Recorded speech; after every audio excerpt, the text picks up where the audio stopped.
iba-iba. Hinahanap niya si Isar, si Netura, may Sari pa. And you see them meditating after or during the set break.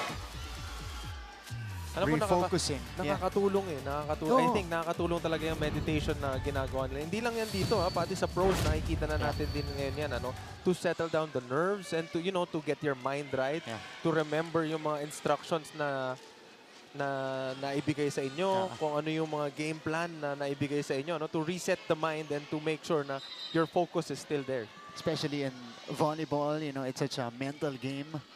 So, kailangan yan lalo sa mga big situations like this, crucial moments like this. Game number 3, with a chance to go to the finals. Or if you lose, it's the end of the road. So set number 2 begins. Letran with a 1-0 lead, and they will continue to roll. Service ace right away. Isar unleashing this one. First ball has been a major problem for San Beda. They could not handle Letran serves. Again, Letran, #1 serving team in the league. 3 players in the top 10. Campos, Habakon, nandun si Sari. They go to Judiel here on the D-ball, and she targets that corner pocket.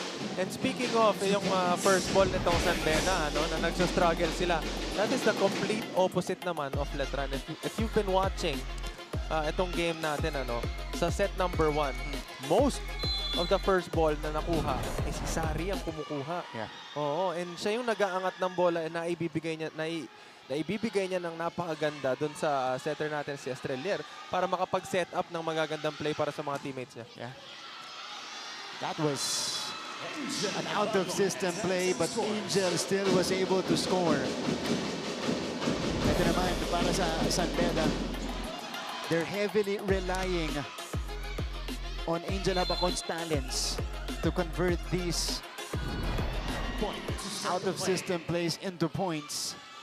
Yes, but that's gonna be really tough, Martin, especially if they cannot get the first ball and set a good pass to their setter. I mean, how are you gonna set up Angel Habacon, Molina, Bachar if you can't even get the first ball to your setter, so the setter will have that, ample space to give a good setup for that play. Definitely not sustainable, but Vanessa Sari committing the attack error. Gracie Hiponia is now back in the match. Over-received, but still in play. Sari will swing, and she gets shut down by the Lady Red Spikers. Erin Navarro. That's encouraging for San Beda. Yeah, Sari's defense might be on point, but she's kind of struggling on her offense right now. I mean, during the first set, may mga set plays din na naibigay sa kanya, na medyo hindi okay yung pagkaka-deliver niya. Ito si Estrelier, balik kay Vanessa this time. She puts it through. But that's something nice with this Letran team, Pag meron silang teammate na medyo nagkakaproblema with their offense, in terms of their timing and yung ball placing nila, after committing an error, they try to look for the same players and making sure na mabawi niya, ma-redeem niya yung sarili niya. That's right. Oh, sobra yung serve ni Estrelier. So 4-3. Again, Letran had 11 errors in the first set, but despite that, they still won comfortably, 25-18. Ito na si Angel Habacon, who had 2 service errors in set number 1. So now she'll keep it simple. Silva. Sari, popped up by Habacon. Molina angles it. Judiel will swing, and she puts it down. Open spot right in the middle of Santeras defense. They were hoping for that cross-court attack nitong Netura na usually ginagawa niya, But this time, she read the defense perfectly and placed that ball in the middle kung saan walang tao. 8 points already for Judiel Netura. And we've only played not even a couple of sets here. Bachar, who has been silent so far. Netura Abacon was there. Here's De La Cruz. Bing taking a tight angle. Pipe attack. Easy up for Angel. And Pachar. Silva with the dig. Makilang drops it in. Gia Makilang. Speaking of reading the defense perfectly. Look at this. Dropping it right behind the blockers. 7 puntos na para kay Gia Makilang. As we take a look at the Letran Knights. And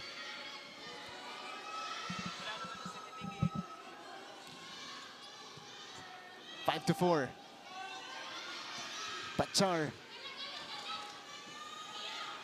Makilang with back-to-back points. Kung kanina, binigyan tayo ni Makilang ng high IQ drop play. Ngayon naman full power. Ito yung tinitignan natin kanina. Titing Manalili in attendance. Okay, lahat ng bola nang One of the gagaling best sa harap. PGs in collegiate Wala kang basketball. sa focus, buka-buka yung depensa natin. Tapos, Bing! Kailangan ka! lahat ng inakuha mo nalaglag na. Puro ka salita. You walk the talk! Kanina pa! Tara, kaya! Kaya! Yung mga wing spiker natin, kayo ang natutulog! Tulungan kayo si Angel! Sir, tumulong ka! Binubuhay ni Coach Kung Fu. Itong San Beda Lady Red Spikers. Because this is not what they showed in game number 2, Prince. Oo, kasi nung game number 2, they were all over the place. I Yeah. mean, kung merong bola na dapat kunin, ando dun sila. Vanet has been serving well. Not the best first pass. Pachar anticipated by Letran. De La Cruz will try. Still could not go through. Janelle. Iponya over to Pachar here. Soft touch tracked down by Silva. Here comes Nietura. Denied. But it went back to San Beda's side. Long rally alert. De La Cruz. It's still going. Pachar. Tuloy-tuloy pa rin. Angel. Oh! Beat up top was won by Makilang. No, that was a one-on-one play. Nagkatinginan pa sila sa ere. Look at this. Gia taking this one. Pachar tried, but it went outside. Long rally right there. But you know, that point started with Silva.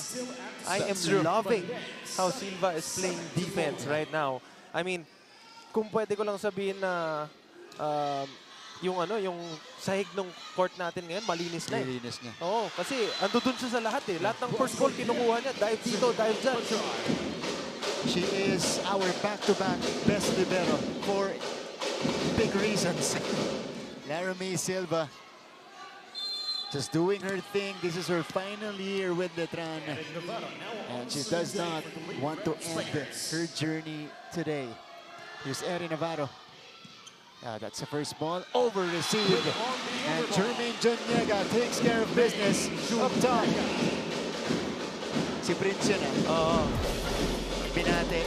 But still, she was there for the She was defense. there. She was there for the defense. Medyo malakas lang yung pagkakakuha. Maybe because malakas din talaga yung power na ibinigay. Diba?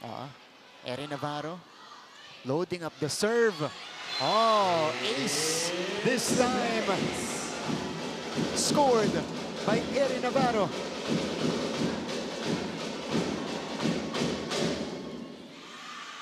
She's been, well, San Beda's best server today. 3-0 run to tie set 2 for the Lady Red Spikers. Better pass, middle attack, popped up, Pachar with the ad-lib. Estrelier over to Makilang. And she is able to score. Gia is a scoring machine here in the second set. Letran pulls ahead. And on the other side, we'll hear a report from Bianca Tagarda.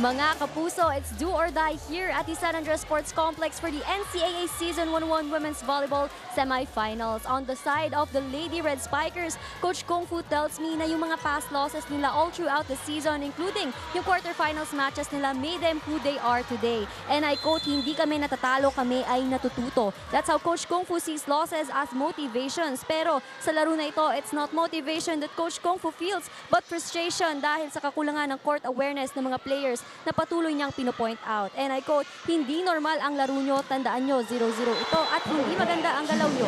Kailangan natin kumilos. All for San Beda, Martin and Prince. Thanks, Bianca, with a report from San Beda. Ay, ganda naman nun. Hindi tayo natatalo. Kami ay natututo. And again, pinoint out din ni Coach Kung Fu dun yung court awareness nitong San Beda, no? And Letran just got a point, again, in the middle, without anyone receiving the ball. Yeah. So isa yun sa mga talagang pinopoint out ni Coach Kung Fu with his frustrations. Yeah. And they are steps slower. Not on this play though. Perfectly anticipating that makilang attempt. So it remains a 1-point lead in favor of Letran. Gia was red here. Bachar putting that one down with her left hand. Hard serve by Bachar. Gia Babawe slowed down by the blockers. Espina. Bachar. Nicely done by Sari.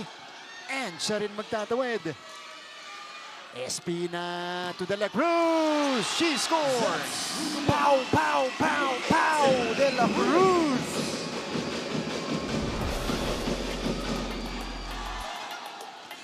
De La Cruz.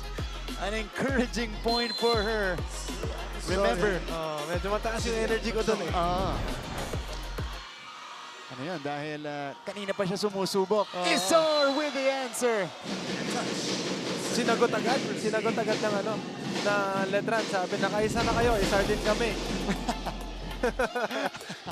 Medyo Pwede. madami yung baon ah. Lang.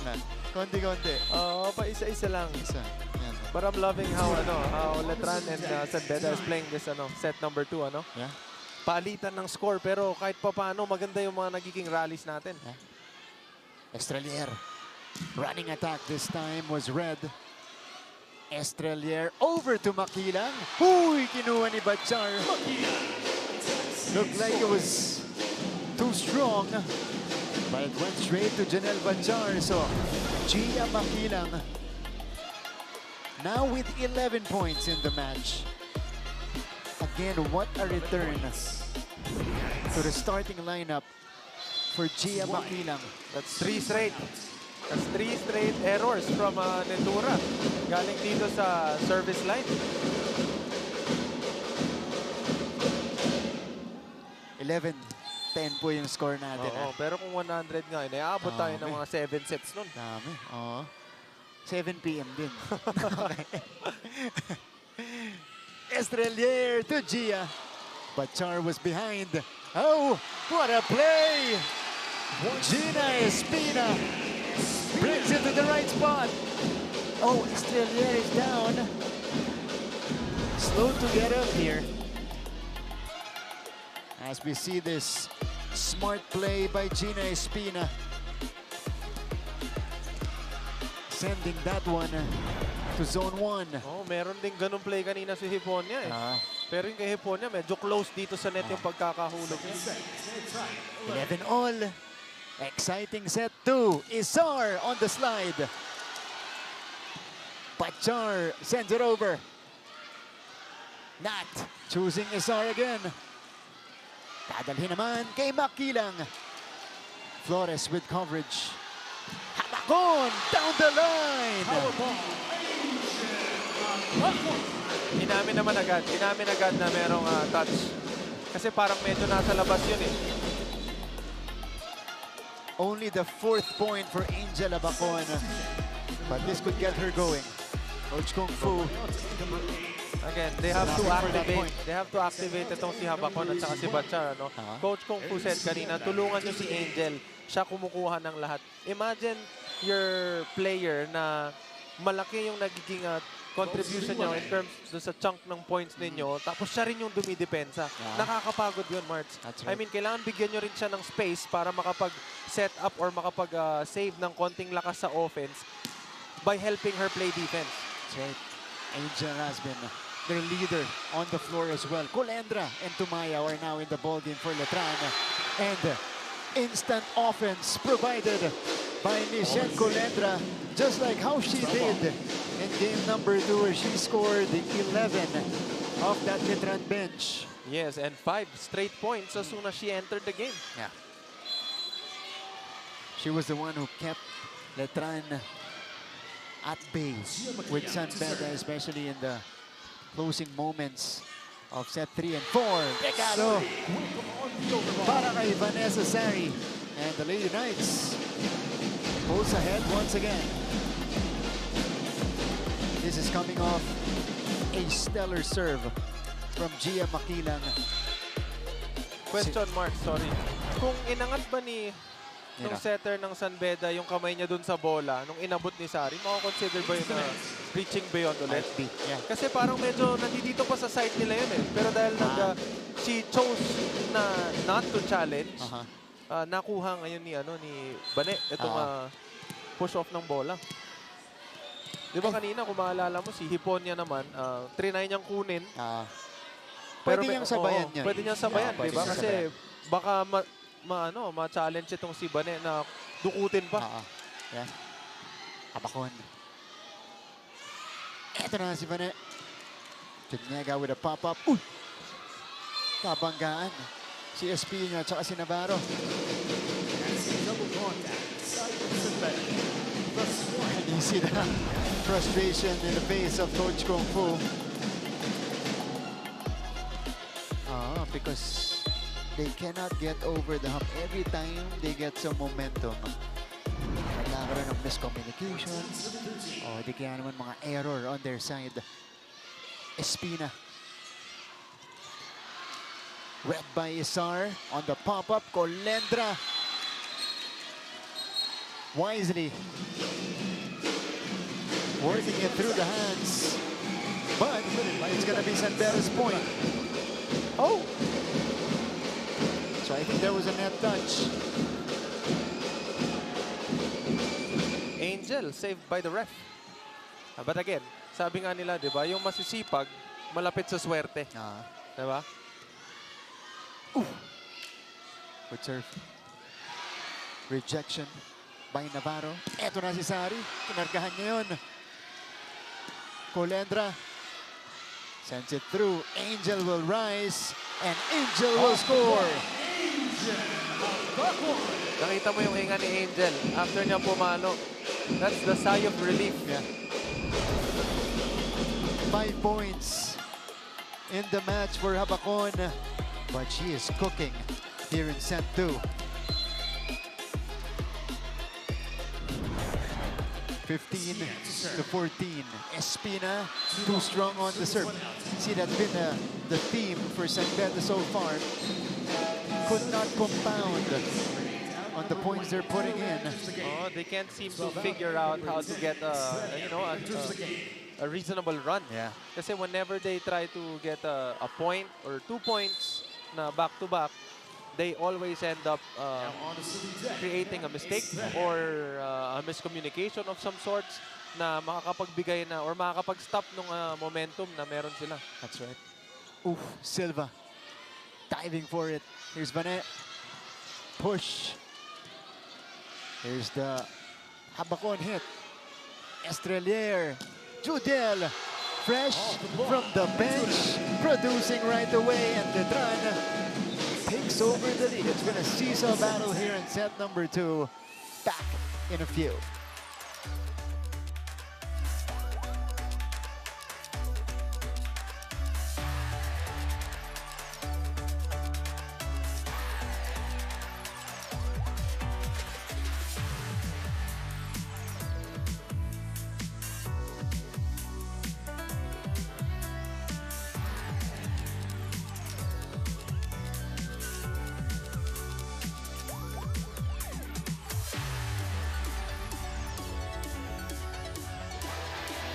welcome back to the coverage. Just to refresh you with our playoff picture so far.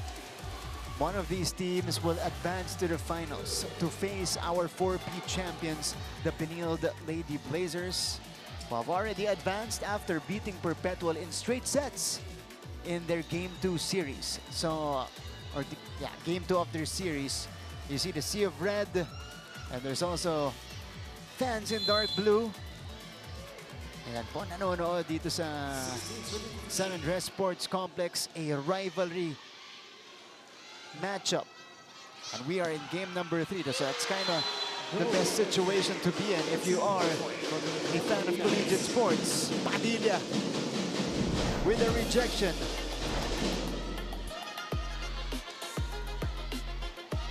Good net defense.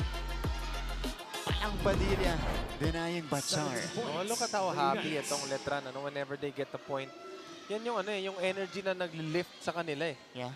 Tsaka yung pag nag-e-error sila, hindi makikita mo sa kanila na hindi ganun ka pangit yung demeanor nila to the point na okay lang yan. And then the very next play, they're gonna give you something na yung bawi agad. There's Coach Kung Fu. Gusto mong dalhin. Hindi magbabago yan, hindi mo babago yung action mo. Ilas mo yung balikat mo, relax. Para makaabot dito sa balik. Bachar, nagkakamali ka na lang, di paluin mo na ng malakas. Kaya natin pinapasok. Ito, ang laki niya, ito. Hindi nyo nakikita yung bakit, hindi nyo nakikita yung depensa. Isa lang yung nakikita nyo, patay tayo pag ganyan. Hey, yung tatlong puntos nila sa ating galing, hindi sila gumawa yan. Hindi na, di ba?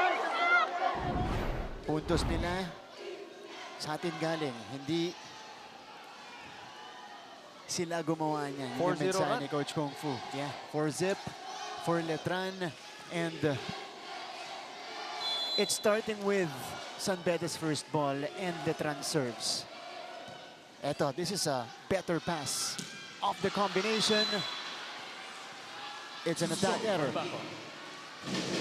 So see, even on that execution, they got the first pass and the good set, but they couldn't connect. Things aren't, really going their way as of the moment.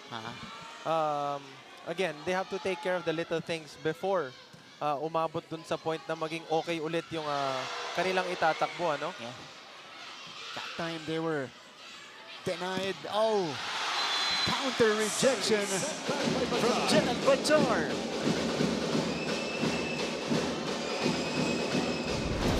Fifth point for Bachar. And this is off a kill block and a single coverage on Sari. Abacon to start. Number 2 server in the league goes back to her jump serve.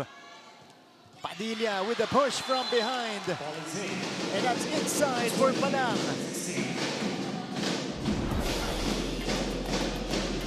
This is Letran at their best. Oo, yan yung court awareness na kanina pa ulit-ulit sinestress nito ni Coach Kung Fu, yung positioning nila, yung kanilang mga zone, parang hindi nila nababantayan ng ayos. Bachar! Probably the best attempt today from Janet Bachar. Oo, parang yun yung pinakamagandang first ball at second ball at palo na naibigay nitong San Beda. Yan yung pinaka-convincing na point na nakuha nila. Not the cleanest kasi may bantay pa rin siya, but definitely got the perfect set for her. Erin Navarro. Netura.